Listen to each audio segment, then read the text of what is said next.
Саулармысыз, хөрмәтләребез, тормышта күп нәрсәләр хәтердә, күңелдә уйлап кала.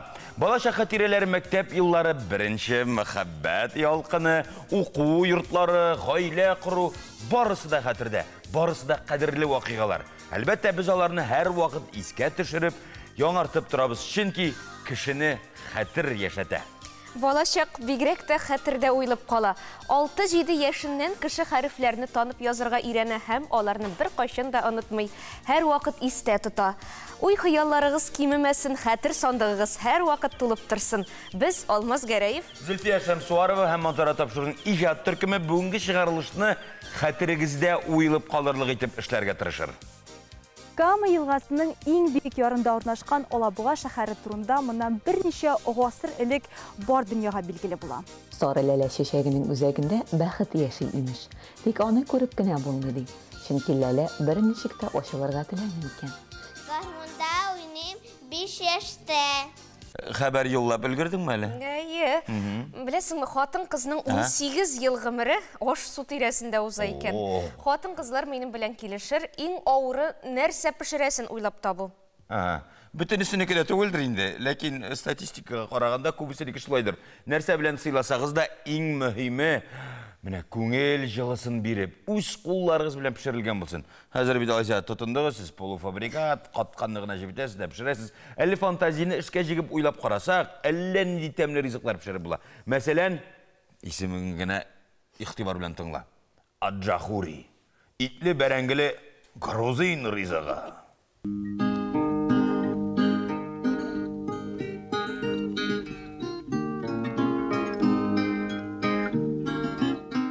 Гамарджоба Дзирфасов Стумребо.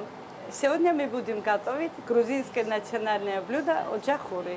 Для этого нам понадобится... Грузиннар аджахури өчен гадәттә дуңгыз ите куллана, әмма монда сарык ите дә туры килә. Кабыклы пешкән бәрәңге, болгар борычы, суган, кызыл борыч, помидор, сарымсак кирәк булачак. И грузинская приправа. Сначала обжариваем мясо. Лика аджахури пешерүнең тәртибе белән таныштырып барса, әзерләүе Важа Джугелига йөкләнде.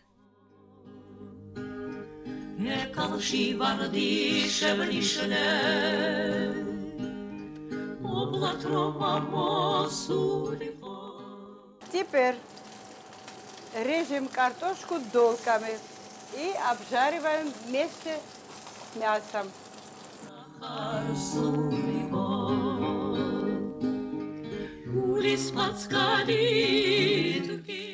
Ит янына табага беренче булып бәрәңге кушыла, аннары болгар борычы. Ул арада соусны әзерләп куярга мөмкин.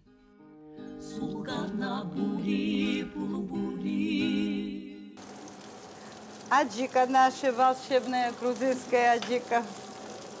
Соус составында аджика, сарымсак, тоз һәм уксус.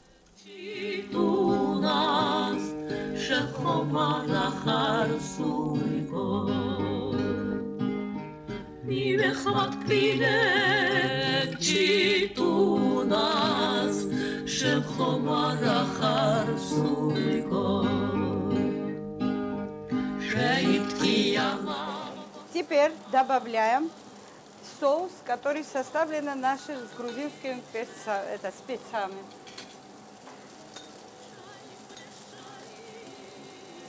Очень ароматный.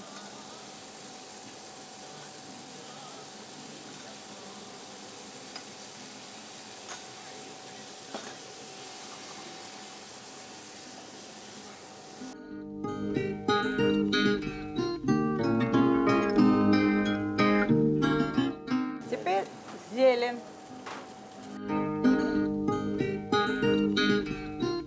В конце мы добавляем... Ахырдан тәминчә тоз сибелә. Табынга аджахури кайнар кетси да чыгарыла. На кетси.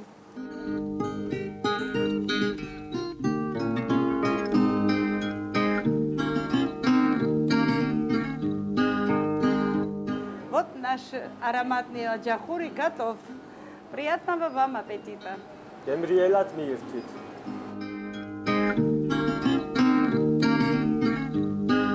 Мұның хәлік аджахури ашасаң, жұмға театрға, шимбе киноға, екшәмбе концертқа, дүшәмбе паркқа, сишәмбе дә бер кая барырга хәлең булачак. Кая барабыз? Шишкин музейына барабыз. Кама елгасының иң бик ярында урнашкан Алабуга шәһәре турында моннан берничә гасыр элек бар дөньяга билгеле була. Ник дигәндә, биредә 1832 елда танылган рәссам Иван Иванович Шишкин дөньяга килә. Һәм ул үзенең туган як гүзәллекләрен картиналарда сурәтли.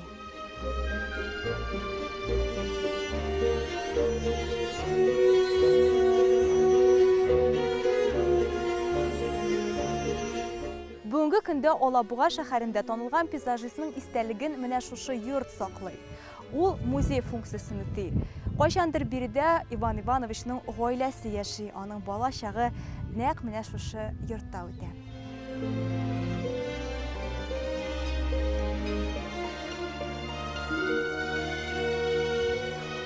Дом собой представляет купеческий особняк 19 века. Бу бина 19-нчы гасыр сәүдәгәр йортының ачык бер мисалы. 185 ел элек төзелгән.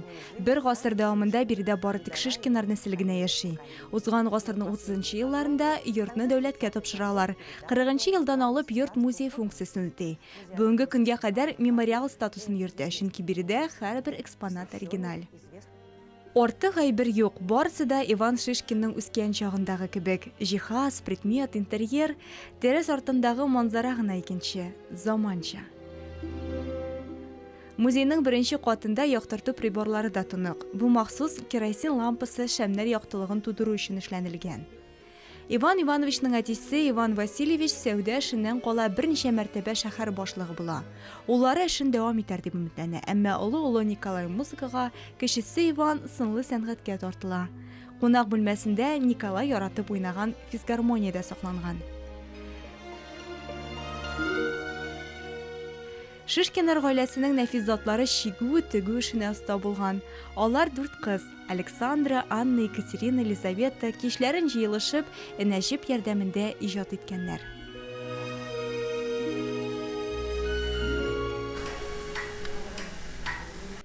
Кичләрен гаилә аш бүлмәсендә җыелган. Биредә аерым игътибарга күкеле сәгать лаек. Аны Иван Иванович Шишкинның бабасы Василий Афанасьевич Нижгар ярминкәсеннән алып кайткан. Часы необычные. Живет в них сразу 2 птички. Бу сәгать гадәти түгел. Аның эчендә бер юлы 2 кош яши. Берсе күке, ул һәр сәгать саен чыгып кычкыра. Икенчесе ана бүдәнә, ягъни перепелка. Ул 15 минут саен күренеп ала. Шишкиннарның гадәти булмаган сәгате турында бар тирә-якка билгеле була. Кайберәүләр махсус тәрәз каршына килеп тыңлый торган булганнар. Артык хислеләр биегән дип тәсилиләр. Шишкиннар гаиләсенең үзенчәлекле предметларга мәхәббәте йортка аяк басуга актыйла. Һәр әйберне узаграк күзәтәсе, иренәсе килә. Бу гаиләнең үз мөхерләре була. Аны рәссамның бабасы Василий Афанасьевич ясаткан. На печати мы с вами видим панораму Елабуги. Әлеге мөхердә Алабуга шәһәре манзарасы сурәтләнгән. Кама елгасы, аның буенча йөзеп йөрүче сәүдә кораблары, ярда күп санлы йортлар, чиркәүләр, 2 күгәрчен, алар томшыгында дәфнә агачы ботагыннан үрелгән токыя. Бер йортта 2 йөрәк ясалган. Бу гаилә символы. Мөхер рамында «Жертва Богу дух сокрушен» дип язылган. Бу нинди эшкә алынсаң да, ул башкаларга зыян итмәскә тиешлеген аңлата. Печәттәге сүзләр Шишкин гаиләсенең төп шигаредер. Иван Ивановичның әтисе Алабуга каласы өчен бик зур эшләр башкара. Үз акчасына су үткәргечләр ясата. Алабуга шәһәрендәге борынгы болгарлар ныгытмасын реконструкциялый. Беренче булып шәһәр тарихи китабын яздыра. Әмма аның төпчек улы Иван Иванович туган ягын бар дөньяга таныта. Әмма моның хакында соңрак Шишкин музее буенча экскурсиянең 2нче өлешендә сөйләрбез. Балаларыбызның сәламәтлеген бергә кайгыртыйк. Бу хакта балалар табибы Чулпан Гаянова белән сөйләшербез. Чулпан ханым, ассаламу алейкум, хуш килдегез. Исәнмесез? Без инде вируслы, йогышлы авырулар турында гына сөйләшмәсбез. Бүтән темаларга да кагылас килә, чөнки сезнең белән беренче күрешү генә түгел. Балаларның сәламәтлеге менә нидән тора? Монда авырулар булмау гына түгел, аларның физик, психик, социаль ягда зур роль уйныйдыр дип уйлыйбыз. Әлбәттә инде безнең балалар бит инде алар беренче чиратта безнең киләчәгебез. Шуңа күрә без аларның сәламәтлегенә түгел, псих яктан нык булулары турында да кайгыртырга тиешбез. Кыш оясында ни күрсә ышканда шул булыр диләр. Тик бит әле безнең хәзер социумда, ягъни халык тәэсире дә ул балага бик зур йогынты ясый торган көч. Менә zaman mavğuuna eğlenip koysak nerseler gene yok bütün qarayım. Telefonga bəylilik, әллән türlü gadgetlarga o bütün gadgetlar telefonuna tugul, nindir elektron anda vape degenler var, vape degenler var, nerseler gene yok. Менә шулар хакында сөйләшәс килә. Алар зарарлы әйберме шуннан да менә кануннар да кабул ителде бит. Әлбәттә, вейп инде ул организм өчен иң зарарлы әйберләрнең берсе. Ягъдите белән әйткәндә, вейп ул сулыш алыр өчен пар җитештерә торган җайланма. Ләкин монда пар дип әйтү бик дөрес түгелдер. Ул бик начар составлы газ кушылмасы. Белгәнебезчә, инде монда бар формальдегид, ул инде безнең беренче группа канцероген. Әгәр дә инде баланың химия инде бу, моны белеп торачак. Бу электрон тәмәкеме соң инде бу? Менә кайсысы зарарлы дип һәр вакытта сорыйлар, монда инде аерым әйтергә мөмкин түгел. Шул ук электрон тәмәке дәгән вейпта алар инде никотин составлы, никотинсыз булырга мөмкин, алар баланың сәламәтлегенә бик каты зыян ясыйлар. Беренче чиратта инде бу баш миенә зыян килергә мөмкин. Монда инде ялкынсыну, менә баланың башы авырта, уксыта, хәлсезлек, ул начар укый башлый, анда агрессия барлыкка килә. Шулай сулыш юллары бик начарлана инде монда. Ашказан ишек авыруларында җәрәхәтләр, бу язылар булырга мөмкин. Һәм бала беренче тапкыр менә шу вейпны тартып караса, анда анафилактический шок булырга мөмкин. Чөнки аның составында төрле тәмләткечләр бар бит инде. Тәмләткече күп булган саен, ул организм өчен күбрәк зыянлырак. Ничек бала кызыга менә шундый әйберләргә? Менә шул әйтәм бит инде, тирә-юньдәге мөхит тәэсире белән яки аның тәмлелегенә алданыпмы? Монда миңа караса, яшь үсмер ул үзенең ниндидер менә дәрәҗә күтәрә, мәртәбә өчен тартып карый торгандыр инде. Менә бүгенге көндә белгәнебезчә бит инде 18 яшьтән тыерга дигән закон бар, ләкин миңа карата минемчә инде бу дөрес түгелдер. Чөнки тыелган җимеш татлырак диләр һәм беренче чиратта бу илдә моны җитештерүне тыярга кирәктер. Бөтенләй бетерергә кирәктер. Нигә инде 18 яшь манда димәк инде син яшеңә карамасына ул бит хәйлә юлын эзли башлый, инде өлкәннәргә алдыртып бирә башлый, төрле тәртип бозуларга душар була бала кеше. Билгеле бу күңелле сөйләшү түгел инде, шулай да балыгымны ничек аңлатырга соң, аның зыянын ничек аңлатырга икән? Монда инде аңлатып кына без менә бу проблеманы бетерәбез дип әйтә алмыйм. Менә беренче чиратта инде моны әлбәттә тыярга, бала белән яхшы мөнәсәбәттә булырга, аңлатырга, ләкин менә балалар алар бит инде без әйткәнне яратмыйлар. Акыл өйрәтәсез дип әйтәләр. Шуңа күрә монда инде без әтиянилар алар өчен күбрәк үрнәк булырга тиеш бездер, чөнки күргәнегезчә инде менә машинада йөргәндә күп кенә хатын кызларга кызганычка каршы шулай ук инде тарталар бит инде әтияни дә тарта. Шуңа күрә без үзебез үрнәк булырга тиеш бездер. Менә шуның үрнәген ничек күрсәтеп була, мәсәлән, моның начар икән. Ул бит начар дип уйлап кулланмый бер караганда. Мәсәлән, без үскәндә шундый әйтем бар, менә күрәсем тәмәке тартучылар аның күпме зыяны, уйлап кара, 1 никотин, 1 грамм никотин атны үтерә. Менә шул хәл, ат хәллек атны үтерә дип безне куркыталар. Уйлап кара, син үзеңдә күпме атны бетерә үзеңне ничек юк итәсең дигән кебек нинди үрнәкләр китерү уңай булыр икән? Яки андый үрнәкләр китерү хәзер артта калдымы инде? Миңа карасам артта калгандыр инде ул. Монда бары тик сөйләшергә генә кирәк.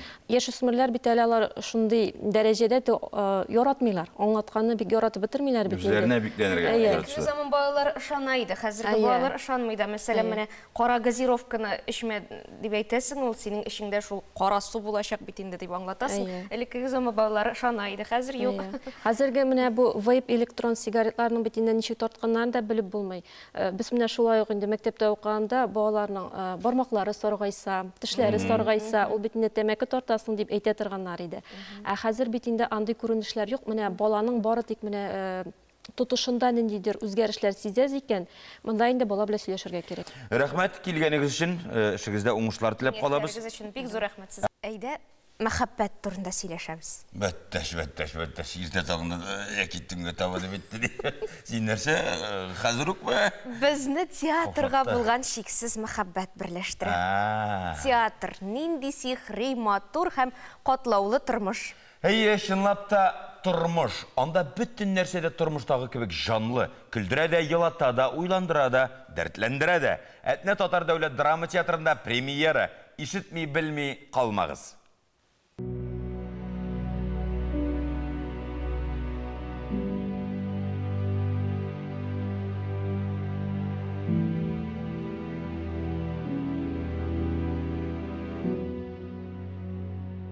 Яңа проект. Режиссура факультетының соңғы курс студентлары театр сәхнәсендә диплом спектакльләрен куя. Әтнәдә ГИТИС студентлары Ярослава Пулиновичның «Наташаның хыялы» пьесасын сәхнәләштергән. Кызыклы сюжет, талантлы актерлар һәм сыйфатлы куелыш тамашачыны битараф калдырмады. Здравствуйте, выбрала эту пьесу, потому что мне дали...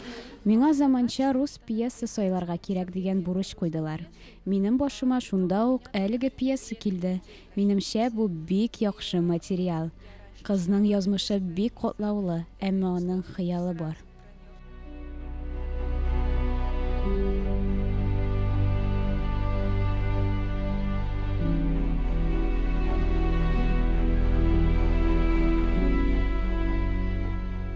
Идея спектакля, мне кажется, очень простая. Спектакль начар тамамланган беренче мәхәббәт турында. Усал, ләкин ярата белә торган кыз Наташа.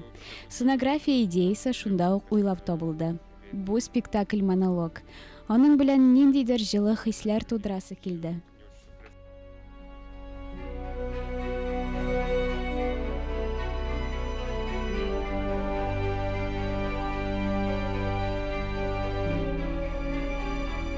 Я считаю, что мы достаточно ответственно подошли к выбранной задаче. Без үз эшебезгә җаваплы карадык.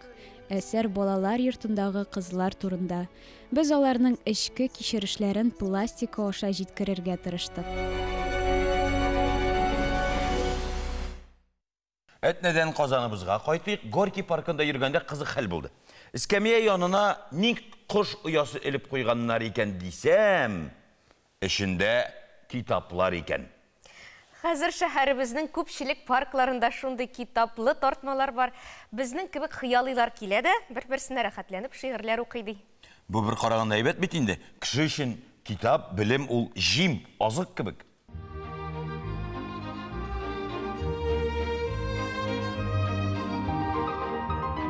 XIX гасырда бу парк шәһәр халкының яраткан ял итү урыны булган. Аны таулары, йырымнары аркасында Русская Швейцария дип атаганнар. Совет чорында паркка Максим Горький исеме бирелә. 20 гасыр ахырында монда урнаштырылган аттракционнарны казанлылар әле дә хәтерлидер. Шыгырдап кына туктым-туктым дип әйләнгән шайтан тәгәрмәченең төсле кәрзиннәренә утырып йөрүләр онытыламыни. Хәзер монда аттракционнар юк. Төзелешләр аркасында бакчаның территориясе дә шактый кечерәйде. Ләкин ничек кенә булмасын, монда һәр вакыттагыча рәхәт. Төзекләндерү эшләреннән соң бигрәк тә.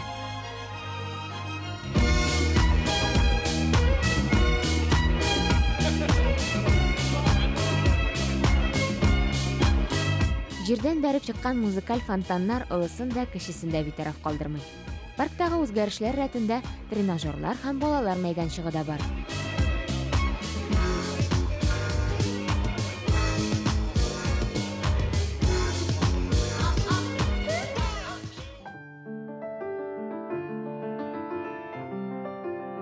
Хади Токташ һәм башка шәхесләр күмелгән зират, һөнәри вазифаларын башкарганда вафат булган полиция хезмәткәрләренә куелган мемориал да төзекләндерелгән.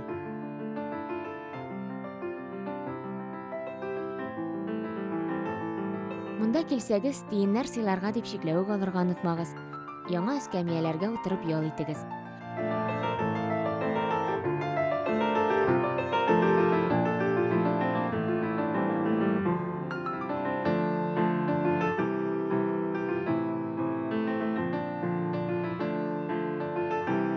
Горький паркында һәркем үзе теләгәнчә ял итә ала.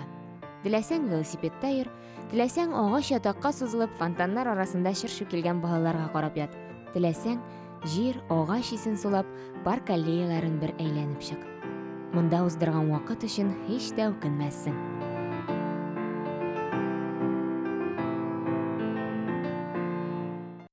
Укыдыңмы инде, ишеттеңме? Укыдым, күңелем булды. 8 март бәйрәменә нинди төстә тюльпаннар бүләк иткәнеңне хәтерлисеңме? Бау, тагы куркытасың. Киләсе 8 мартка бүләк сорыйсың дип уйлап куйдым. Ул көнне 15 ләп букет алдым. Ничек хәтерләп бетерим инде? Әллән инде озын текстлар, рольләр ятлыйсың, мөһим әйберләрне хәтерләмисең. Шәшәк булдым мөһим. Мәсәлән, ак төстәге шәшәк саф хисләр билгесе, кызыл шәшәкләр мәхәббәт символы, сары төс хәзер бердә аерылу символы булып саналмый, ул байлык, иминлек, җылылыкны аңлата. Кыргый тюльпаннар турында ишеткәнегез булмаса, киләсе сюжетны игътибар белән карыйк. Шәшәк җыеп, шәшәк тотып, мин килермен каршыңа. Сары ләлә шәшәгенең үзәгендә бәхет яши имеш. Тик аны күреп кенә булмый ди. Чөнки ләлә бер ничек тә ачылырга теләми икән. Көннәрдән бер көнне бу гаҗәеп шәшәккә кечкенә бала кулы кагылган. Көтмәгәндә ләлә дөньяга матурлыгын күрсәтеп ачылып киткән. Бәхет сабыйныкыдай саф йөрәкле, чиста күңелле кешеләргә генә елмая ди. Шау шәшәккә күмелгән ләлә кырына килеп ләккәч, әлеге риваять чынбарлыкка әверелгәндәй була. Тирә-юньдәге матурлык һәм сафлык бик тиз синең күңелгә дә күчә. Шушы нәфис шәшәкләр зур бер көчкә әверелә. Сарытау далаларында менә шундый кыргый ләлә кызлары очратырга мөмкин. Көннән-көн юкка чыга баручы бу шәшәкләр кызыл китапка кертелгән. Шунлыктан аларны үзәргә, казып алырга ярамый. Бу якларда әлеге яз гүзәлләренең 4 төре үсә. Сары биберштейн, ак ләлә, шәмәхә бөгелгәне һәм төрле төстәге ире шәшәкле шыренк ләләләре. Алар монда бузлык чорыннан, далалар хасыл булганнан бирле үсә дип санала. Бу гөлнең соңгы суыклар белән беренче эсселек арасында 2-3 атна гомере бар. Аңа нәфис таҗлары белән кышкы салкынга да, җәй кояшына да, дала җилләренә дә каршы торырга туры килә. Бу көннәргә ул җир астында чыгында ук яхшылап әзерләнә. Тишелгәндә аның инде сабагы да, яфрагы, хәтта чәчәге дә була. Каты туфракны бәреп чыгу өчен ләләнең 3 тажы каты чөй рәвешендә җыелган. Бу саклагыч конус нәфис сабакны һәм чәчәкне каплап тора. Кояшка чыккач, яфраклары бүрәнкә сыман ачылалар һәм яңгыр тамчыларын җыеп тамырларга җибәрәләр. Тиздән сап-сары, кызыл, ал, ак шәмәхә чәчәкләре ата башлый. Кайчандыр язын бар дала шулай аллы гөлле келәмгә төренә торган булган. Тик 20нче гасыр урталарында ширәм җирләрне күтәрү вакытында ләлә кырлары юкка чыгарыла. Бүген алар менә шулай кайбер урыннарда гына сакланган. Бакча ләләләре Россиягә Голландиядән кергән, Голландиягә Персиядән. Димәк, бу матур чәчәкләрнең туган җире Урта Азия булып чыга. Иделнең сул ярындагы Сарытау далалары Урта Азия шигендә. Димәк, бакча ләләләре менә шундый кыргый гөлләрдән башлангыч алган икән. Калмыклар ләлә чәчәген вафат булган әби-бабаларының җаннары дип ышана. Елга бер мәртәбә алар шулай туган далаларының һавасын суларга кайталар икән. Үзбәкләрдә кыя тауларда чәчәк аткан зәңгәр су ләләне тапкан кеше бәхетле була дигән риваятта яши. Чәчәкләр телендә исә ләлә мәхәббәтне аңлата икән. Кызыл чәчәкләр кайнар мәхәббәт, аллы бәхет, шатлык, ак төстәгесе саф сөю билгесе. Ходай Тәгалә бар дөньяны камил итеп яраткан. Мәгънәсе кирәге булмаган бер генә җан иясе үсемлектә юктыр. Кыргый ләләләр матурлык, нәфислекнең көчен күрсәтүче, аңа сак караш кирәклеген искәртүче гөлләр кебек. Япониядә чәчәкләр теле бар икән, нәфрәтләрен дә, кайгыларын да, мәхәббәтләрен дә алар чәчәк аша итәләр икән. Японнарның теле юкмы әллә?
Медицина өлкәсендә 45 еллык тәҗрибәсе булган табиба иммунолог Дамира Әхмәтҗанова бездә кунакта. Сез дә карамыйча калмагыз безнең әңгәмәне. Дамира ханым, саумысыз? Хуш килдегез. Аллага шөкер, исәнмесез. Сәлам дибез, исәнмесез. 45 ел үзегез ышанасызмы шуңа?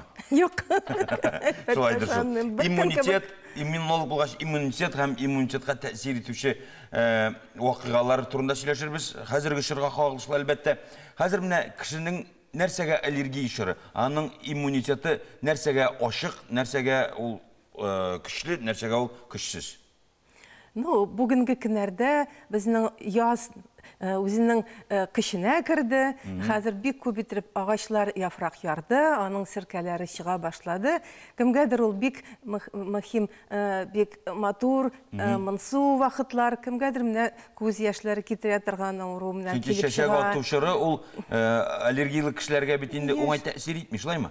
Шулай шул менә. Тышкырылар барын тымалана башлады, башлый, күзләр шишә башлый, күз яшьләре чыга, кемдер тамак авырта, җиткерә дә башлый кемдер. Менә шундый вакытлар килде. Ул инде менә кемгәдер бик яхшы бер сезон узада, шуның белән бетә, кемдер менә яздан башлап, җәйген актырган хәтле шулай авырта. Димәк, аллергия ул булып алырга да мөмкин, гомер буе дәвам итәргә дә мөмкин, һәм бер булада юкка да чыгыра мөмкин. Шулаймы ни? Юк шул менә. Бер башланса инде ул башлана. Ул менә нәселдән бирешечән авыру. Башланганда инде ул башлана. Ләкин яшьләр зурая башлагач, ничектер үзенә басыла башлый ул. Иң көчле авырту кешеләр ул балалар и яшь кешеләр. Менә шуны стресым килә. Безнең әниләр, әби-бабайлар әйтәләр инде. Безнең заманда аллергия дигән нәрсәне без белми дә идек. Ул чынлап та менә хәзер ничектер киң таралдымы ул? Әллә белмәгәннәр генә микән? Әллә аның исеме дә булмаган. Да, менә русча әйтәләр, сенная лихорадка, ул бит инде күптән чыккан сүз. Сенная лихорадка. Димәк, аны белгәннәр инде, теге печән чапкан, җыган, үлән җыган вакытта кемдер менә шулай лихорадка сыман авырткан инде ул вакытта. Менә, бүгенге көннәрне күбәя башлады. Дөресен әйтә. Бар икән аңладык, күбрәк балалар, яшүсмерләр газапланганда ашыкладык. Ничек үзеңә ярдәм итергәсең менә бу чорда? Кайбер кеше үзендә аллергия бар икән белә, кайберәүләр белми дә бит әле. Менә шу ике юнәлештә сөйләшергә. Аны бөтенләй битереп буламысың? Менә бөтенләй булмый, менә тормышның сыйфатын күбәйтергә була. Безнең хәзер мөмкинлекләр ул яктан бик зур. Менә дөресен әйткәндә 50% файда китерсә кеше үзе китерә үзенә. 50% аңар медицина тәэсир итә, булыша. Менә шул беренче 50%-ны алсаң, менә ул бит сиркәләр эчә торган вакытта ул тузан сыман, пудра сыман, шундый кичкенә мәддә, ул безнең чәчләргә утыра, аяк киемнәргә утыра да, и шуның белән урамнан кайткач игә душ кертергә кирәк үзеңә дә, чәчләрне ешрак җуырга, битне җуырга, борынны чайкарга, тамакны чайкарга,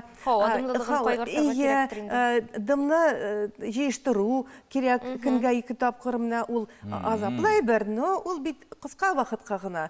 Әле яңгыр яуып китсә, аларның хәлләре әйбәтләнеп китәдер. Бөтенләй яхшы була. Ансы бөтенләй яхшы була. Алар менә көз башлангач, уф дип әйтәләр. Дөресен шулай әйтәләр. Менә ничек салкын башланды, минем рәхәтем башланды дип әйләр.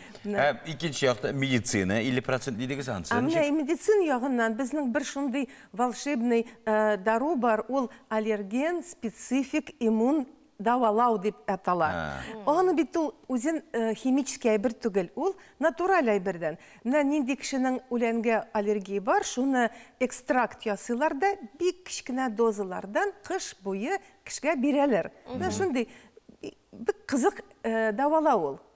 Но иммун система үзгәрә башлый, тынычлана башлый, и чәчәк аткан вакытка уже кеше үзен яхшы хис итә. Ул безгә менә бик күп надежда бирә, менә ул давалау. Ул дөрестән дә бөтен дөньяда бик басылган, инде беленгән и файдалы дип санала. Bütün dünya tanısa da, менә даруга мөрәҗәгать итмичә, табигый ысул белән аллергияларга каршы үзеңнең иммунитетны көчәйтеп буламы? Иммунитет көчәйтү ул бик авыр әйбер. аны тизрәк төшерәбез без дә, үзебезнең тормышыбыз белән дә. Ә менә күтәрергә аны еллар кирәк. Ул бик нечкә мәддә, ул нечкә әйбер. Ул һәр вакыт үз үстеңдә эшләүне таләп итә, әйеме? Безнең ашаулар, безнең нервный стресслар, безнең экологиялар, алар бит былай гына аны сөндереп кенә булмый бит ул. Менә безнең тормышка бирелгән инде ул. Шуңа күрә аны күбәйтергә дә ауыр. Нәселдән дә килә дип әйттегез. Тагын кайдан барлыкка киләләр? Алардан гомумән сакланып буламы соң алдан менә? Ничек менә кеше үзенең грамотны үзен тотса, шулай була да. Яхшы җыклау, ул бик яхшы файда китерә кешегә. Бик уйланып ашау мәсьәләсен сайларга, дөрес сайларга, тормышка, стресска үзенә тотып бик философски карарга кирәк. Менә шуның белән ул действительно ныклана башлый иммунитет. Менә. Мин әйтмим анда сезгә төрле дарулар турында. Ул бит инде непосредственно табибка килгән вакытта сүз сөйләшү име, ә менә үзеннән килә торган, мин сезгә әйттем аны. Ә менә аллергия тудыра торган ризыклар бармы? Мәсәлән, балыкка аллергиясе булган кешеләрне беләм мин. Менә балык ашаса, инде ул кызара, бүртенә башлый, тагын берәр төр шундый ризыклар бармы? Дөрес бар шул менә. Менә кешенең нәселдән бирүчән генысы булса, да, ул менә тормыш буе җыя ул шундый аллергеннарны. Менә бар 8 шундый безнең бик көчле аллергеннар, алар бөтен дөньяда бик көчле дип санала. Ул балык, диңгез кортлары, аннары кичекләүкләр, арахис, даже пшеница, ие, таук, süt, sıyır sütü, yumurkalar, менә алар бик көчле аллерген дип саналалар. Инде булса, күбесенчә алар бөтен тормышка буенча калалар ул аллергиялар кешеләрнең. Аннары менә бу серкәләр эчкән вакытта күп кеше белә инде менә мәсәлән аккайын аткан вакытта кешеләр начар күтәрәләр алма, чикләүк, слива, персиклар, менә шундый косточкалы фруктыларны начар күтәрәләр. Тамакка утыра, ничектер кычыттыра башлый тавым, телне, иреннәрне, менә шундый дә бар ул. Димәк, бала чактан ук инде хәзер бит медицина безнең шул кадәр үсештә, баланың аллергиясе бармы, юкмы икән ашыклап куярга кирәк инде, шулаймы? Дөрес шул, дөрес. Аны белсәм, җиңелрәк бит тормышта алып барырга. Аллергиягыз бармы бернәрсәгә дип? Сезнең киңәшләрегезне дә тамашачылар игътибар белән тыңлагандыр. Бик зур рәхмәт сезгә. Шул кадәр җиңел аңлатасыз. Без моның бөтенесе дә үзебез белгән кебек тоела. Эшегездә, тормышыгызда уңышлар теләп калабыз сезгә. Бер нәрсәгә дә аллергиягыз була күрмәсен. Ярар, сез дә исән сау торыгыз. Рәхмәт. Киемнең төсен без кәефебезгә карап та сайлыйбыз икән. Мәсәлән, кызыл төс үзеңә шаныш бирә. Кара кием белән без энергиябызны саклыйбыз. Аны кигән кеше үзен ябык, сакланган кебек хис итә ди психологлар. Менә ак төс үзеңнең халәтеңне гармониядә тотарга булыша. Сары һәм әфлисун төсе шатлык өсти. Игътибарыбызны белеп ки сәхифәсенә юнәлтик. Хезмәттәшебез Лилия Гыйзатуллинаның киңәшләрен тыңлыйк. Лилия безгә караганда күбрәк беләдер. Рәхим ит.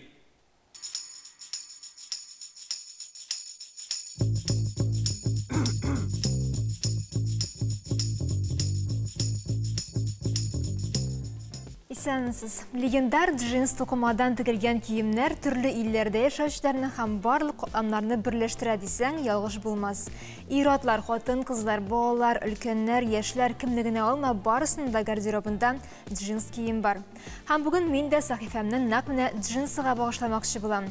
Джинс чалбарлар 3 төп функцияны үтәргә тиеш. Дөрес утырырга, уңайлы һәм стильле булырга. Бүген бу таләпләргә җавап бирә торган джинсны табу авыр түгел. Фэшн базарда да, масс-маркетта да төрле бәядән модулы джинсларны табарга мөмкин. Димәк, 2023 елның җәй айларында аның ниндиләре актуаль булачак соң? Әле 2 ел элек мондый джинсларны антитренд дип санасалар, бүген инде ул модулы киемнәр арасында. Бу түбән билле джинслар. Әлбәттә, ул бар кешегә дә туры килеп бетми. Әмма шуңа игътибар итегез, мондый бил бары тик зур киң джинслар өчен һәм клеш өчен генә актуаль. Һәм аны стилистлар кыска топлар, иркен рубашка, жакетлар белән кияргә киңәш итә. Алдагы тренд бәйе джинслар. Бу киң капчык сыман чалбарлар. Алар зуррак күренергә тиеш. Мондый трендны булдыру өчен берничә размерга зуррак джинс алырга мөмкин.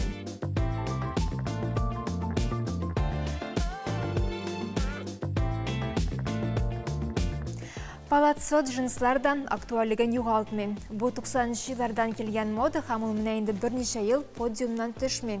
Мұнды джинсларны сойлағанда сіздің 2 ел бар. Қоғиделерге тоғыры қалырған, ейсе бұл қоғиделерге қоршы яқны сойларған. Кең осқы үлішіні біз тор үскі үліш білін тегізлебіз. Санап тұрған киімнер сойлебіз. Яйынды екінші вариант, үскі киімнің де кеңірегін сойлебіз. Ертіл джинсларны қазір ештергіне түгіл үлкенлерді яратып кием, хамол трендлар ісімлігінде. Мұнда да бір қоғиде тұрында ұнытмейбіз. Бұл еріқлар нақ міне кең шолбарда бұлырға тейіш.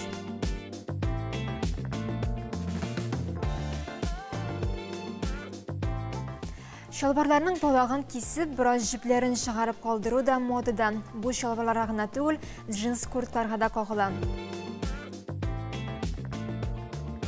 Қыршылған, ескі болып көрінген джинсарда трендті киімнер ісімлігінде. Мұнды шалбарны оқ футболка ейсе жынды бірер ғоды киім білән кию ұтышылы бұлашақ. Әмі қайырақларға стилистлар мұнды шалбарлар білән нақмына гламур образ арасыра кенешті. 80-ші жылларда актуал болған баллон джинстарда 2023 жылда модыда. Аның болақлары біраз қысқарақ бұлырға тейіш. Хамынды джинс көбірек үкшелі оя киім білән келешешек.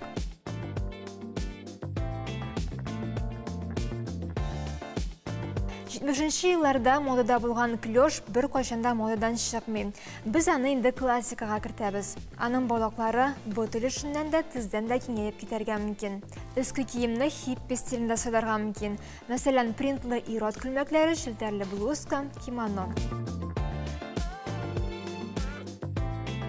Әлбәттә, бір сахифәдә барлық модулы джинстарын санап бітіру мүмкін түгіл.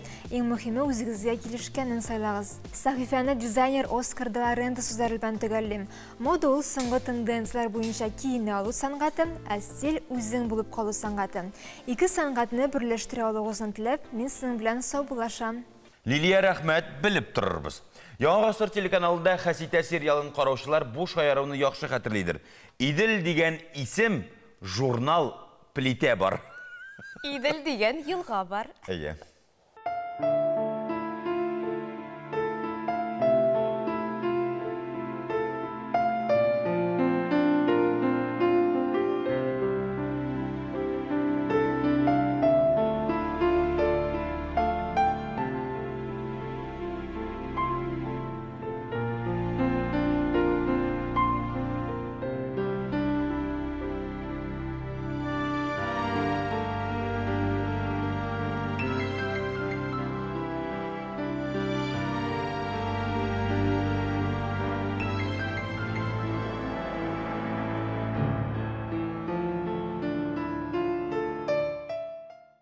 Идел битул киң дә тирән дә.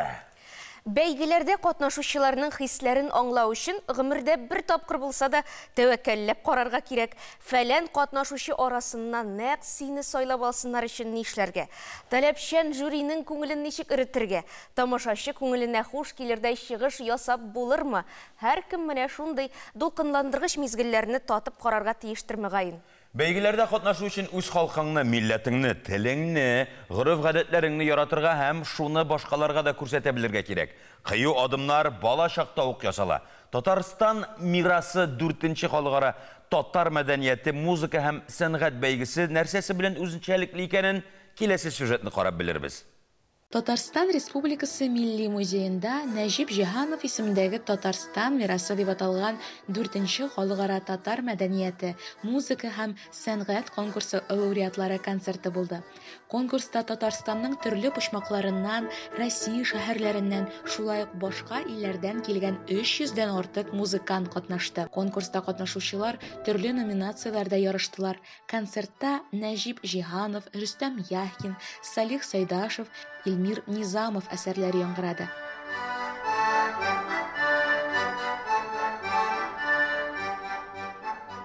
Минем исеме Галаскер. Миңа 7 яшь. Мин уйныйм гармунда. Гармунда уйныйм 5 яшьтә.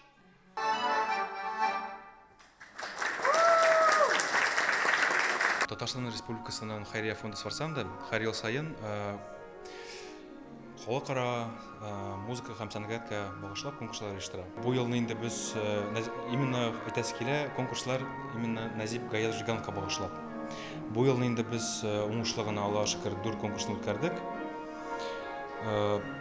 Бөтен дөнья төбәкләреннән 300-дән артык катнашучы булды. Бүген инде традиция кергәнчә без Татарстан националь музеенда лауреат исеменә лаек булган талантлы балалардан торган концерт үткәрәбез.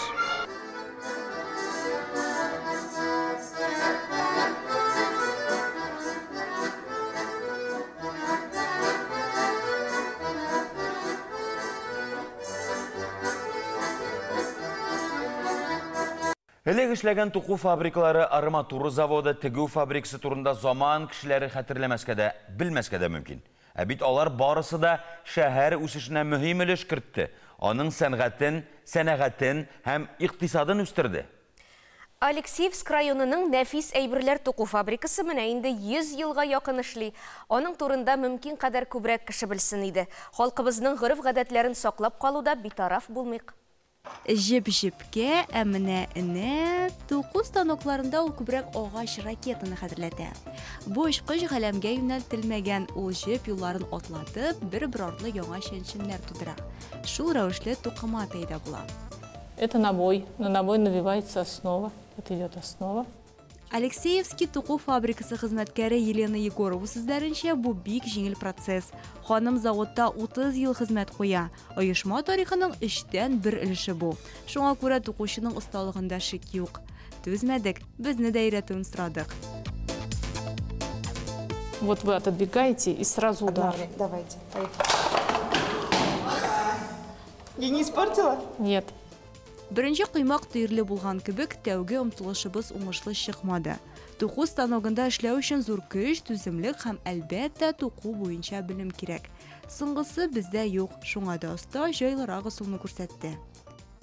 Так, встаем на первую и четвертую. Туку станогының баскычлары машина педальләрен хәтерләтә, әмма аларның саны 4. Кайсыларына нинди тәртиптә басуга карап, аерым бер рәсем барлыкка килә. Әлеге цех уникаль биредә автоматлаштырылган механизмнарны очратып булмый, 20нче гасырдагы кебек. Әлеге продукция тулысынча кул эше. Тукымалар бары тик табигый материаллардан гына. Качество — это такое дело, как бы оно все одинаково, просто бывают сложности в качестве там. Сыйфатына килгәндә бар да бер төрлерәк инде, әмма туку процессының үз нечкәлекләре бар. Әйтик, тостымал тукыганда я инде мирешка тукымасын ясаган очракта. Күз арарга мөмкин. Тукучының күз күреме хәтер яхшы булырга тиеш. Моннан кала станокны тыңлату өчен физик көч тә таләп ителә. Когда ткешь, ты же считаешь рисунок, считаешь ходы. Тукыган вакытта син һәрбер адымны санап барырга, аны истә калдырырга тиеш. Истә калмаса, язып барырга кирәк. Югыйсә рәсем килеп чыкмаячак. Сөлге, җәймә, тостымал, күлмәк. Сыйфат фабрикасында тукылган эшләр авторлык стиле белән аерылып тора. Наша изюминка в том, что мы все-таки до сих пор считаемся фабрикой. Без әлегә кадәр фабрика булып саналабыз. Бу безнең төп үзенчәлек. Без стандартлар буенча эшлибез. Шуңа да схемалар тукучыларның башында, ул инде автомат рәвештә башкарыла. Сыйфат фабрикасында станок тавышы тынмый. Әлеге тактлар эш темпын көйләп, осталарга дәрт өстәп, аларны рухландырып тора. Милли мәдәниятләр һәм гореф-гадәтләр елы уңайыннан Мәдәният министрлыгы белән берлектә тагын бер сәхифә барлыкка килде. Әлеге сәхифәнең кунагы шигу остасы Алия Фаздалова. Алия, саумысыз, ассаламу алейкум, хуш килдегез. Ва алейкум ассалам, исәнмесез? Сез бер дә эшсез тормыйсыз, әйме? Кунакханәдә дә шигәсез хәтта. Шулай. Мөмкинме безгә дә күрсәтергә? Димәк, башта инде карандаш каләм белән рәсем төшерелә, эскиза, әйме? Шуннан соң гына бу нинди шигу ысулы соң бу? Әйе, бу энә ковровая вышивка өчен. Энә специальный шундый. Шигуга тартылу кайдан килә ул сезнең? Нәселдән киләме? Кайчан өйрәндегез шуларны искә алырга? Яки ул акча эшләү ысулымы? Кул эшләре белән мин инде үземнең бәләкәй чактан ук шөгыльләнә башладым. Минем әни технология укытучысы. Әйе, шуңа күрә әбием минем тегүче иде. Бик әйбәт. Әйе. Демәк, сез инде 3-нче буын дип әйтергә булаймы? Шулай. Бәлки тагы да булган буында. 4-нче даже буын, чөнки әбинең әтисе туннар теккән зиңгердә, зиңгер машинасында. Демәк, инде зиңгер машинасы булырлык булгач, Аллага шөкер инде. Сез һәр яктан да уңган гаилә дип әйтергә кирәк, күстимәсен. Шулай да бу сезнең төп һөнәрегезме соң? Хәзер шулай, әйе. Белемегез буенча? Әйе. Белемем буенча мин психология факультетын тамамладым. Әйе, Казанский государственный педагогический университет бетердем. Ә менә психиканы ныгытыр өчен шигү ярдәмгә киләме, ничек уйлыйсыз? Бик ярдәм итә. Нишләтә ул? Тынычландыра. Әйе, бик тә. Тынычландыра. Юк, алай йоклатмый да. Юк, йоклатмый. Шигү осталыгын гомумән дәвам итүчеләр булырмы шигү мәктәбен дәвам? Балалар тартыламы бу һөнәргә? Бик тартыла. Мин үзем мастер-класслар уздырам. Әйе, шуңа күрә спрос бик зур. Сырыйлар, сорап торалар, өйрәтергә. Шуңа күрә балалар да, өлкәннәр дә өйрәнәләр. Ә сез бер өслүптә генә шигәсезме, ягъни бер стильдә генә башкарасыз эшләрегезне? Хәзер инде минем менә именно ковровый вышивкага бирелдем мин, бик яратып шигәм.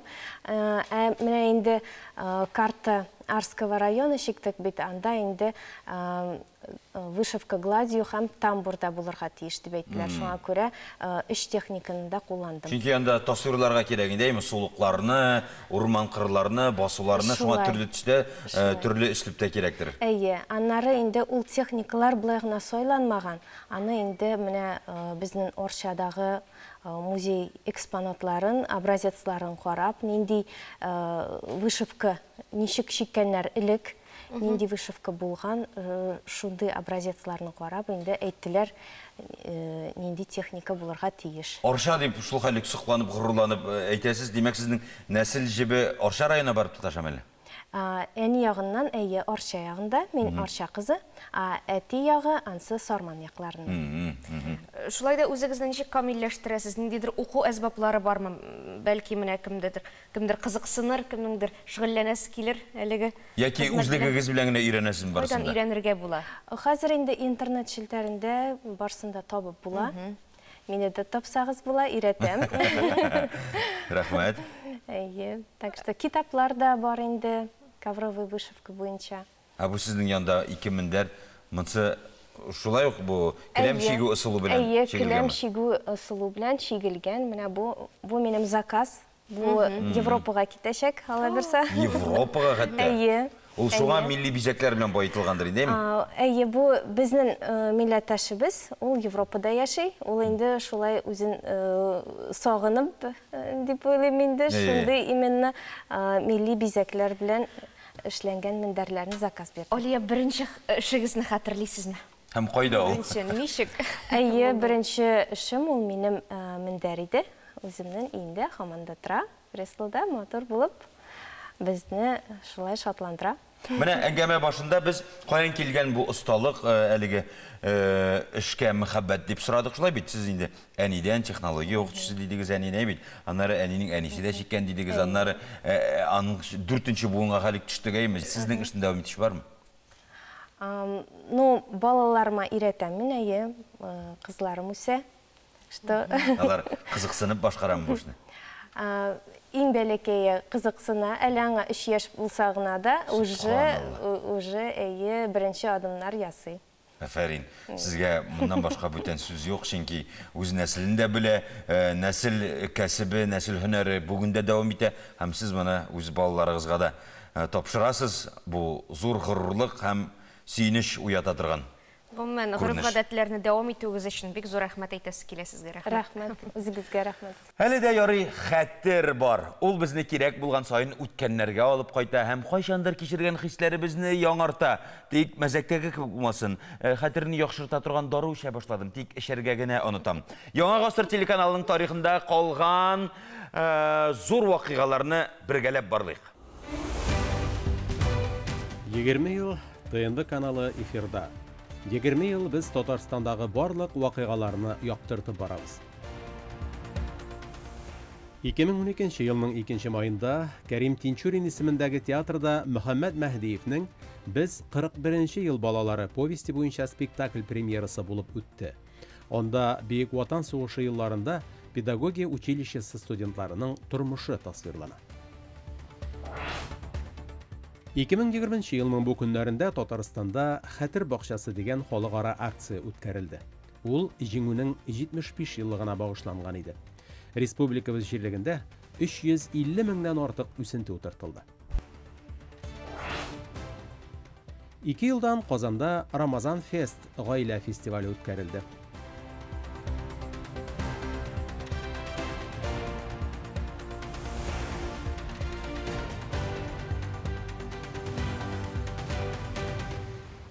Шыннан да театр яқтылыққа нұрға илтә, кері юлға жібәрмей, оңға илтә. Нұр бүгін өзі бізге келді. Татарстанның атқазанған артисті, Башқұртстанның халық артисті Рушат Мөдәрисовны қаршы алабыз. Рушат әбәнді, саумысыз, қош келдіңіз. Нұр өзі келді деп әйту өзі қаты өл, чөнки сіз Нұр театр актері. Әлбәттә, хәйрлі илтәләр, хәйрлі көннәр деп әйтәсім келе. Біз келіп жеттік, міне гастролләр дә uzun тәмамланды. Казаныбызга. Бу көннәрне бик күптәнән көттік, чөнки бу инде кичерелде. Чөнки төрле ширләр килеп чыкты, пандемиялар килеп чыкты, шуның сәбәпле без килә алмадык. Менә инде ниһаят килеп җиттек, Аллага шөкер. Җәйнең дип әйтсәм була, иң матур көннәренә эләктек. Аллага шөкер, Тукай бәйрәменә эләктек. Туган көннә туры килеп. Әгәр дә Нур театрының тарихына күз салсак, ул Сәхип Җамал Гыйззатовның Волжская оештырган труппадан яңадан 90-нчы елларда аякка бастырыла, 88-нчы елда студия кебек уйжа, 92-дәме, 91-дәме? 91-дә. 91-дә яңадан дәүләт статусы биреләме? Уфа дәүләт Нур татар театры. Шулай бит. Сез шул менә яңа Нур театрда, яшь Нур театрында инде нигез салучыларның берсе дип әйтергә була, чөнки сез башыннан бирле. Шулай дөресме бу? Дөрес. Без 91-нчы елда махсус курс җыелды. Шушы татар театрына актерлар җыю курсы булды. Без инде беренче курс шушыны битергән 15 кеше үзебезнең курстан. Барыгыз да эшлиме театр юнәлешендә?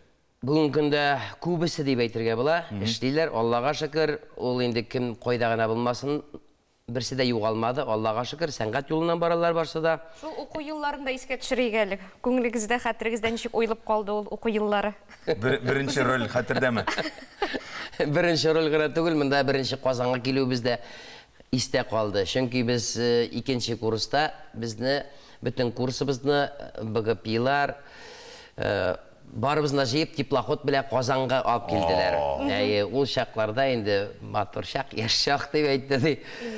Барыбыз да җыелып шулай Казанга килгәнек, Булгарда булдык. Бик матур оештырганнар иде ул вакытта. Ул инде әлбәттә Казанга караш, дингә караш, намаз укырга өйрәнү безгә бик фәһемле булды. Сез үзегезнең артист булачагызны төгәл белә идегезме шул вакытта?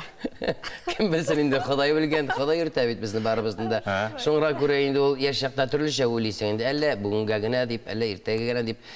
Карасаң 30 елдан артык вакыт узган. Менә 30 ел быел, Аллага шөкер, эшләүемә без бит инде эшләдек тә, укыдык та.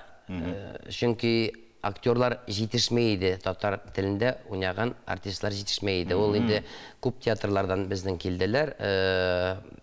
Яшьләр театрынан дип әйтикме инде, академик театрдан килүчеләр булды. Шуңарга күрә яшьләр артистлар юк иде. Хәзер җитешәмсең? Хәзер көнгә килсәк. Аллага шөкер, җитешә әлеге вакытта. Димәк, театр үсештә, театр гөрли, шулаймы? Аллага шөкер гөрли, безнең 5 елга бер булса да үзебезнең татар курсы җыялар. Аллага шөкер, махсус татар театр Нурга үзебезгә җыялар. Әле безнең студентларыбыз укып килә. Аллага шөкер. Рушат абый, сез үзегездә үсештә менә беренче ролегез һәм менә бүген, мәсәлән, шушы көннәрдә Казанда гастрольләрдә күрсәткән ролегез турында сөйләгез әле. Димәк, беренче ролегез? Беренче ролем минем булды. Бик зур рольләрдән башладым мин. Герой булып башладым. Аллага шөкер, Хайвакытның бердән-берем бәхет гөлемнән башладым мин. Кулъяулык, спектакль біздің енді мақсус шушы диплом ішіне деп ішленген еді іш. Оның білен де гастрольға әмін енді өзі біздің курстан айырдылар да, мені төп рольға қойып, мені гастрольдарға шығарып жіберділер. Ол вақытларда бетіне біздің әлі бинабыз жоқ еді. Шуына көре қойдадыр, нешектір өзі біздің театрымызды көрсетірге керек еді. Ол енді көп қаллар болды. Біз енді гармон білен де мәне шушы әлде шушы ярдамшым бар әлі. Yollar açıp, radyolarını açtırıp, ışıklarını, bikli ışıklarını açtırıp, biz hani özümüzge ne biliriz, nerse ikeni, Tatar tiyatrının tüzügeni bizini özümüzge ne biliriz. Oturğışta yok idi, bir nerse de yok idi. O bitinde her vakitte de avul balasına tevkim etmeşli, birisi de ezirlep pastil jeyip koymaylar. Şu ana göre indi biz özümüz jeydik. Şuşu Allah'a şükür tiyatrını. Hazır bugünkü günde Allah'a şükür barsı da var, oturğışı da var, yatıp duram deseng de var, barsı da var. Bütün kim etmeşlik uslavisi var. Mine may beyramlarda bütün kişi de yavrulup avullarına kayıttı, siz de kaytasızdır. Şulay bit. Hem garmonda yokka kelmegendir. Şunu avul bilen beylep kaytı yağına taba salıp yağına salam kıstır buturam. Birer müzikal kuşteneşigiz de vardır belki. Min bu garmonsuz bir koyada barganim yok. Şunata min jırlap avuldan garmonun bile çıkıp gittim. Kim etmeşey jırlap kaytıp kirem avullarıma, tuğan yaklarıma. Rahim ediniz. İyi. Tağın şuşundan aytasım kile, şuşu jır aşa bizning işularımızın, to'ng'uvlarimizni shinapda olib qolgandir, balki yozmishimizni saqlab qolgandir. Men Ufaga kelgachda şuşu jırni öğrendik, bizga so'zlarida beruvchi yo'q edi. Biz hani bir yigitni biz bir kupletini sen esingda qoldirasan. Bizga jırlaylargina. Shulay ettirib şuşu jırni öğrengan edik 91-yilda.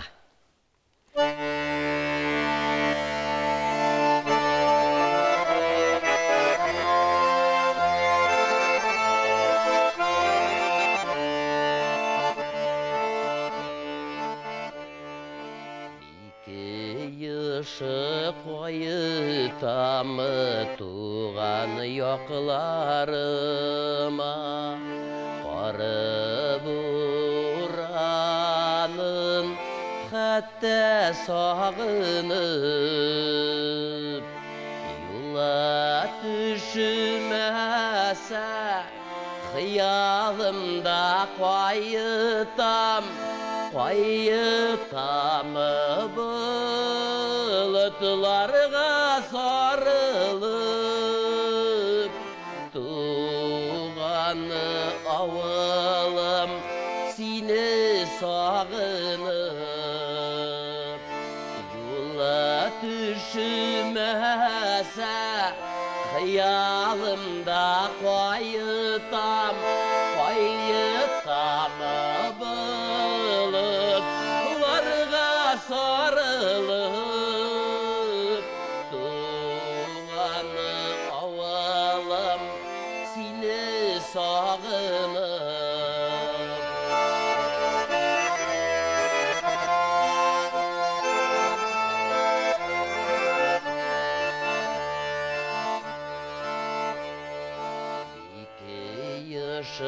Koyutamı tuğan yoklarıma, eteyimi eneyim ömrü uzğanğa, eti eneyiminin kabri üslerinde yeşil katlı ulen üskeniga, eneyimi ömrü şunda uzğanğa.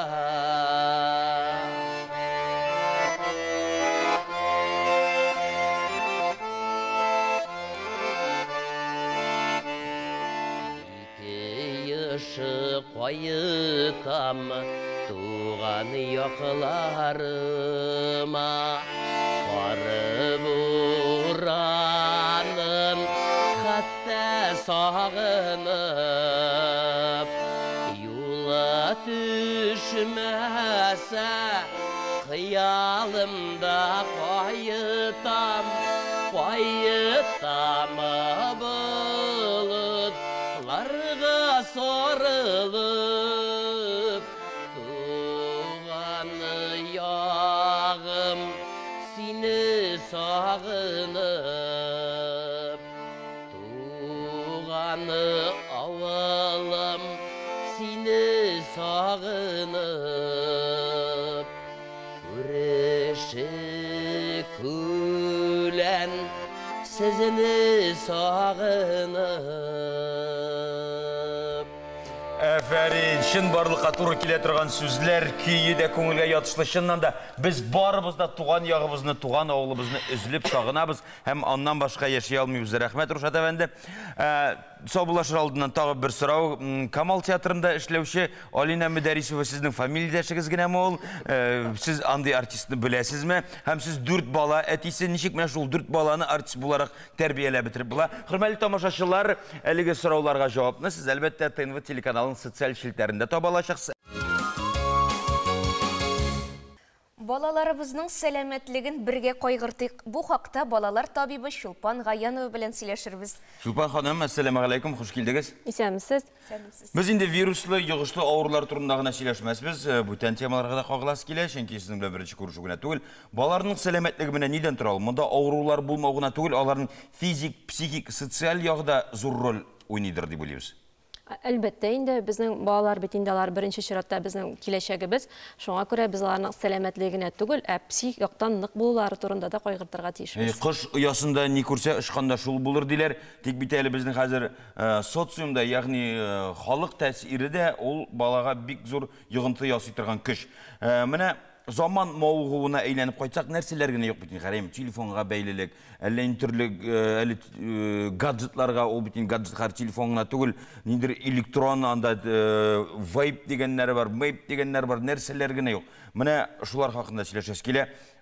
Алар зарарлы берме, шуннан да менә кануннар да кабул ителде бит. Әлбәттә, vape инде ул организм өчен иң зарарлы әйберләрнең берсе.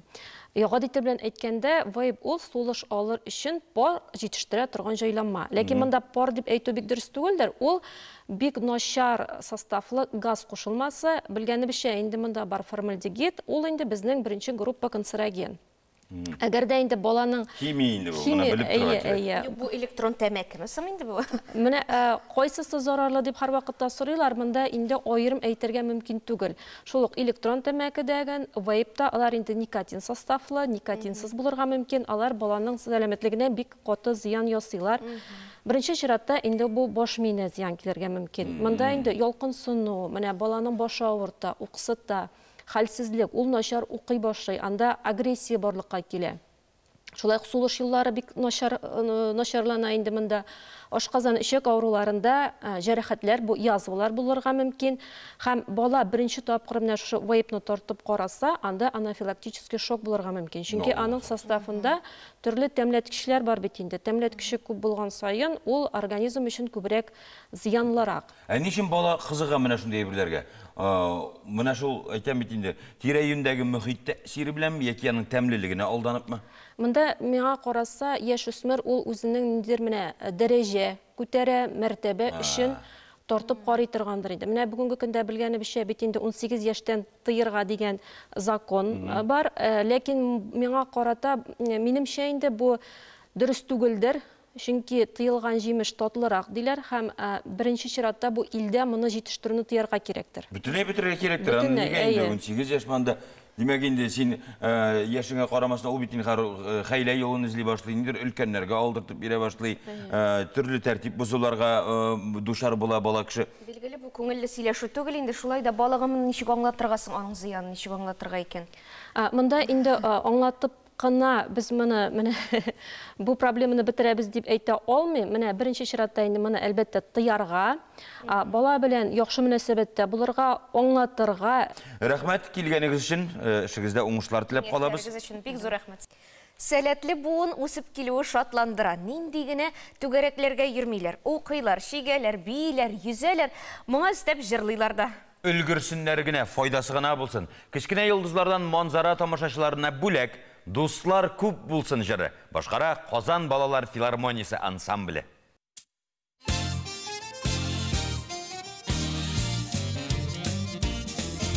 Мин кояшка елмая миңа мин җилләргә кул булыйм дәшәм уйнарга үз өемдә үз көем үз җырым минем әйдә җырла кушылып син дустым минем дуслар күп булсын зәгәр күп булсын матур матур бала балачак булсын гөлләр чәчәк апталар ян биреп җиргә авыр булган эшләрдә җиңел ул бергә дуслар булса янәшә яшәве рәхәт әти әни туганнар сезгә мең рәхмәт дуслар күп булсын зәгәр күп булсын матур матур бала балачак булсын дуслар күп булсын зәгәр күп булсын әти әни янында әби бабай сагында матур матур бала балачак булсын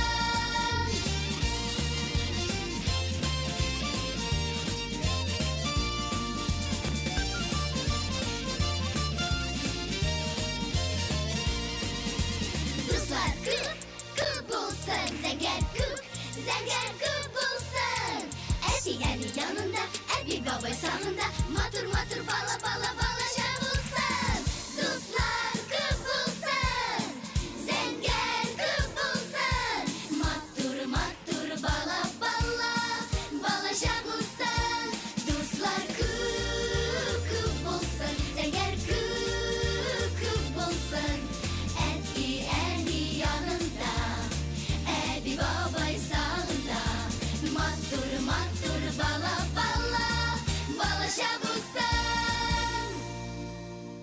Шыннан да достар көп булсын. Мына шундай балаларны жиып туплап, аларны инде жыр сәнгатына өйрәтүче укытучылар да көп булсын. Әлеге Казан балалар филармониясы ансамбле җитәкчесе Гөлназ Гафурова белән әңгәмә корырга булдык. Гөлназ, сәлам, хош килдең. Хәер, сәлам либез. Шуннан да менә шаккаттыргыч ансамбль. Ничек балалар белән эшләү? Рәхәтме, авырмы, катлаулымы, җиңелме? Миңа рәхәт. Мин аларны яратам, чын күңелемнән алар белән бөтен теләгән идеяларны, бөтен теләгән аларга карата максатларны шуңа ашырабыз. Димәк, бу синең теләгең иде. Гомумән ансамбльнең оешып китү мизгелләрен искә төшерергә ничек булды ул? Безнең Казан балалар ансамбле Казан шәһәр филармониясы куенында. Инде 2020 елда Чулпан мәдәният йорты ачылды.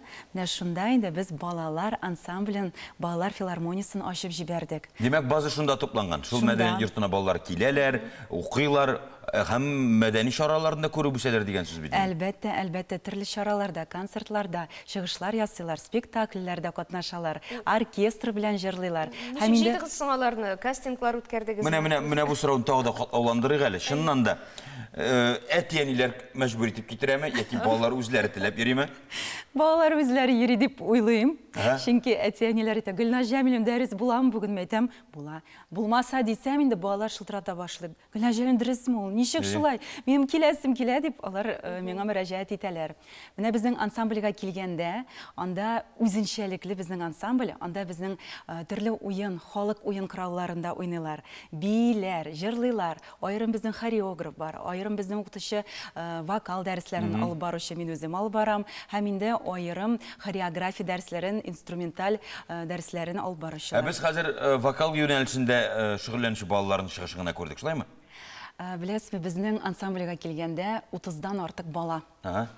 Һәм инде менә бүген безнең студиягә без бөтенебез сыешып килмибез. Әлбәттә, 4-5 бала белән килдем. Һәм инде чыгыш ясаячакбыз. Әле бергә дә җырлыйсыз Алла белсә. Әйе. Ансамбль булгач, ул бит инде дус, тату, коллектив булырга тиеш дигән нәрсә. Шулай да алар арасында ярышу бармы? Мөнәсәбәтләр ничек соң алар? Көндәшлек бармы? Менә минем солист буласым килә, мәсәлән, юк, син солист була алмыйсың. Әле бер көнне менә Габдулла Тукай көнендә безнең оперный театрда чыгыш ясадылар балалар. Һәм инде әйдәгез балалар, фотога төшәбез, берәм-берәм төшерәм дигәндә, эй, төшеп мин беренче дип бала күңелле бит инде. Нишләтәсең? Анда ярышулар була. Һәм инде бу начар дип әйтмим. Әлбәттә, кешенең менә үз эчендә ярышу дигән нәрсә булганда, ул үзен чыныктыра, үстерә. Шулай да ансамбль булгач, җитәкче кешенең вазифалары инде аларны бергә туплап, шулай бит. Булай без бик тәртипле. Тәртиплеләр. Балалар да чыгыш ясар алдыннан тавышланмыйча, исәнләшеп, саубуллашып кына, тыныч кына көтәләр чыгышларын. Иң беренче рәттә бит әле ул тәртип. Чөнки анда иң вакытында килергә кирәк, вакытында репетиция ясарга кирәк, вакытында сәхнәгә чыгарга кирәк. Бу бит әле бик зур җаваплылык та, дисциплина да тәрбияли, шулаймы? Әлбәттә, мин иң беренче чиратта әйтәм, балалар, сез ансамбль гына түгел, сез Казан балалар филармониясының йөзе. Һәм инде әйтәм, сезнең турында кешеләр нәрсә дип уйлаганын, нәрсә дип әйткәнен сездән тора. Репертуар ничек сайлана? Менә ничек җырлар сайлыйсыз? Җырларга килгәндә төрле җырлар башкарабыз. Халык җырлары, ретро җырлар, урыс җырларын. Әле балалар әйтмешле, Гөлнар Җәмиловна, кирәк булса, без Кытай телендә дә җырлаячакбыз дип. Менә шулай итеп мине ышандыралар. Әйе. Туган җирем, ватаным җыры ничек сайланды? Туган җирем, ватаным җыры менә бу көннәрдә бик актуаль җыр. Һәм инде без аны Ләйсән Закирова, безнең Казан шәһәр филармониясының музыкаль редакторы, аңа мөрәҗәгать иттек. Ул безгә шундый матур гына көй язып бирде. Махсус язылды димәк. Махсус язылгач, без аны хәзер махсус җырлатырбыз да безнең манзара тамашачыларына, ансамбль балалары белән бергә укытучылары да җыр башкарачак. Хөрмәтле милләттәшләребез, без Гөлназны балалар янына озатып, музыкаль күчтәнәчне кабул итәргә әзербез. Туган җирем, ватаным.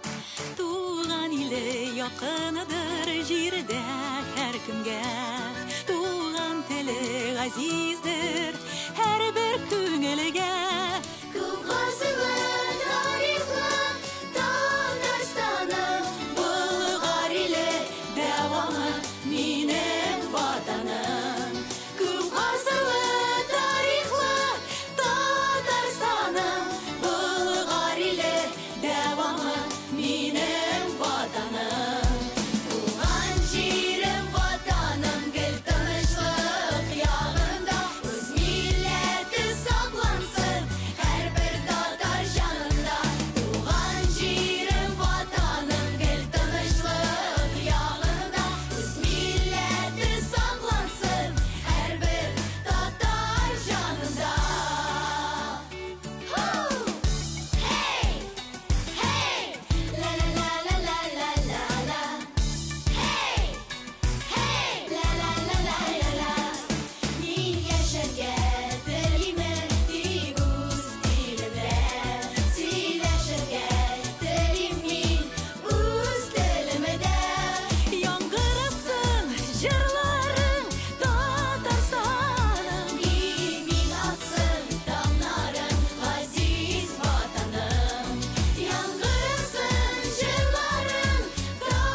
өйрім ватаным. Шыннан да шулай, ватан, туған ел, ватанға мұхаббет туғырлық кебек түшінчелер яшады, яшайшек һәм яшасын иде. Әфәрин балалар, күз тимәсін. Ватан ул сөйләгән сүздә, җырлagан җырда, хәтта ашаган ризыкта аларны яратырга, горурланырга һәм тагын да яхшыртырга кирәк. Киләсе очрашуларга кадәр сау булыгыз. Шундый теләктә сезнең белән сау булашабыз, хөрмәтләребез, кадерләребез. Балалар, әфәрин, күз тимәсен. Просто.